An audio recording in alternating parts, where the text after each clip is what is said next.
பஞ்சபூத தலங்கள் நிலம், நீர், நெருப்பு, காற்று, ஆகாயம் எனும் பஞ்சபூத சிவாலயங்களாகும். காஞ்சிபுரத்தில் உள்ள சிவபெருமானை பிருத்விலிங்கம் என்று அழைப்பர். இந்த சிவபெருமான் மண்ணால் ஆனவர். அதனால் இங்கு அபிஷேகங்கள் நடப்பது கிடையாது. திருச்சி ஜம்புலிங்கம். ஒருமுறை பூமிக்கு வந்த அம்பிகை சிவனை வழிபட காவேரியில் சிறிது நீர் எடுத்து லிங்கம் வடித்தாள்.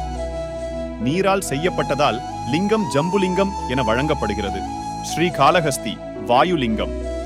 இங்கு லிங்கமாக காட்சியளிக்கும் சிவனை கவனித்தால் கீழ்ப்பாகத்தில் யானை தந்தங்கள், நடுவில் பாம்பு, பின்புறம் சிலந்தி ஆகியவற்றை காணலாம்.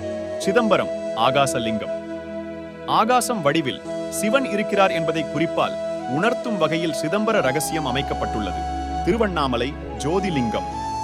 சிவன் கார்த்திகை மாத கிருத்திகை நட்சத்திரத்தில் திருமால் பிரம்மன் இருவருக்கும் அக்னி வடிவமாக காட்சி தந்தார்.